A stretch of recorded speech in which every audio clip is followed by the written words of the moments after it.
Hi everyone, and welcome back to my channel. I'm Dr. Michelle Chartier, and I'm a general dentist here in Decatur, Georgia, which is just outside Atlanta.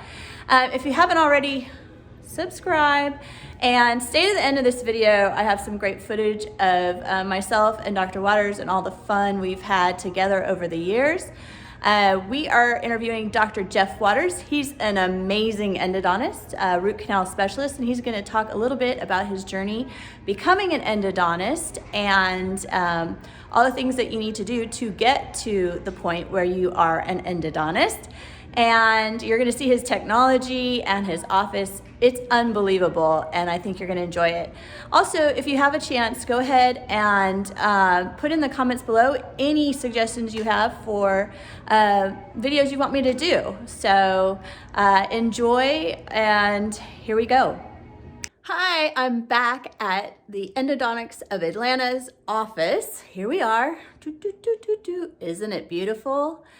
Come with me. We're going to go check out endodontics and what it's like to be a root canal specialist. Come along. Actually, I don't even know if I've taken you on a tour of my office, but this is what an endodontist's office looks like. There we go. Nobody's in the office today, but look around. Here's the operatory. You're going to see a lot of different equipment, and we'll go through that in just a little bit. But here we are. This is Endo. And my friend, Dr. Jeff Waters.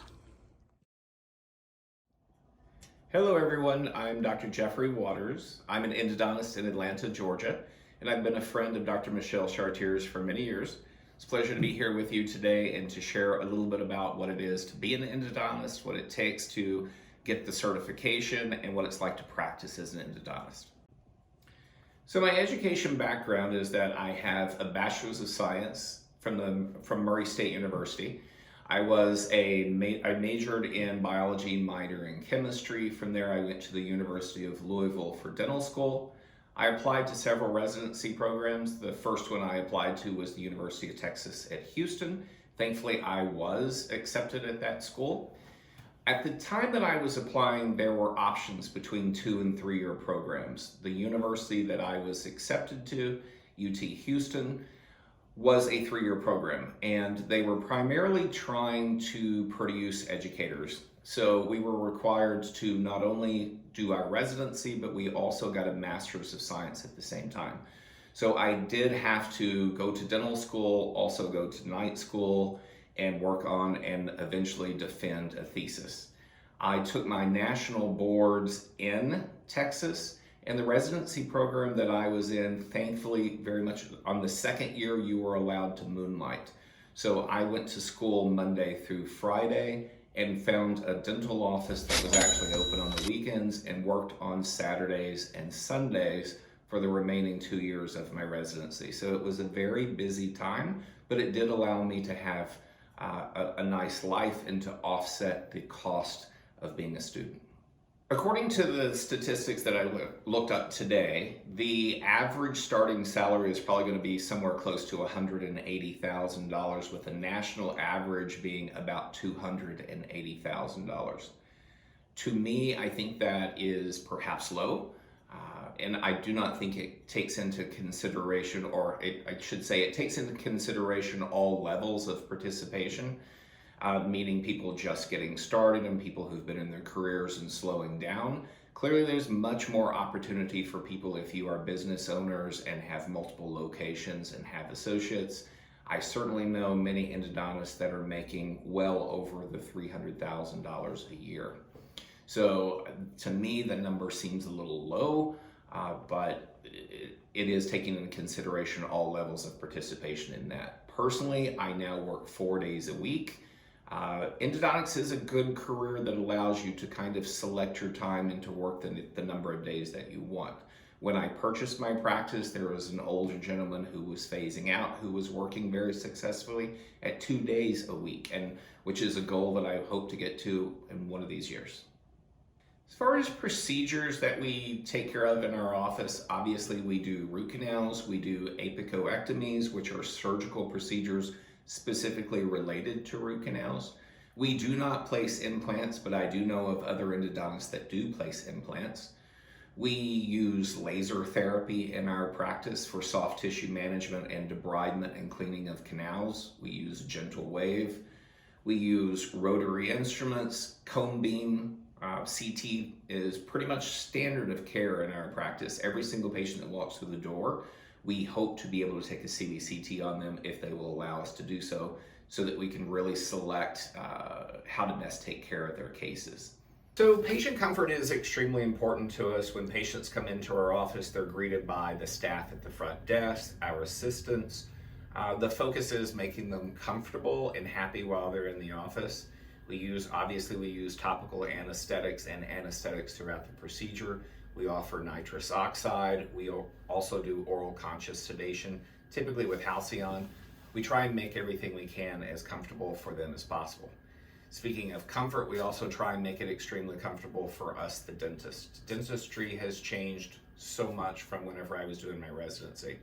So behind me are a couple of things that we use. One, this is a ProErgo microscope. It allows me to work in the upright position. As you can see over here, this is a GEDMed chair that I sit in. My arms are on the armrest. During a typical procedure, I'm kind of like a robot. I'm moving back and forth. I try not to move, to reach for things, to grab for things. My assistants are bringing everything to me during the procedure. Whenever I started residency, we used tons of hand files. We now use rotary. And then in terms of working with the patient for the best results, we also offer gentle wave in our practice. This is a system that goes in and cleans out the canals for us, or I would say more accurately, assist us with that. It pushes through sodium hypochlorite, EDTA, and water in certain concentrations and time limits so that we can accurately and thoroughly debride the canal systems or disinfect the systems once we have debrided them. I sit in the chair, as I said. The patients are here. We offer neck rest, blankets, knee rest, everything we can do to make life more comfortable for them. We also have lasers that we are working with. This is for canal disinfection, soft tissue management, any and everything we can do to aid our patients in having the absolute best care that is possible. We have worked very hard to add that into our practice.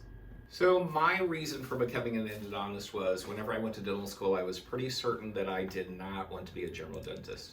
My goal was to be a specialist of some type, and interestingly enough, endodontics kind of spoke to me. I enjoyed it, which is unique. Most general dentists find endodontics tedious and boring. It is really good for people who are a little OCD, I think. It's a career path that requires a lot of precision, and it worked for me. Advice for someone wanting to be an endodontist? My understanding is that it is pretty much the same as it has always been. Residencies are extremely competitive.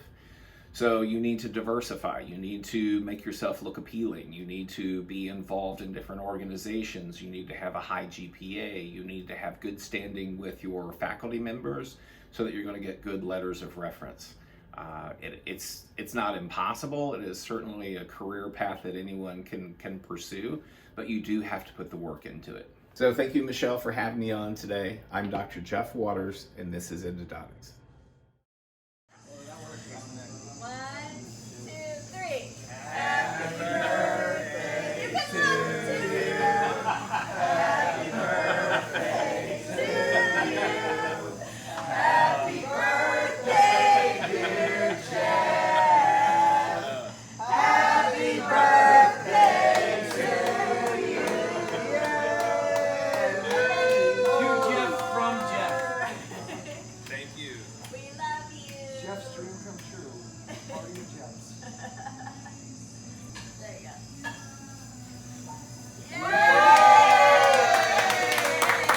Waterfall. All right.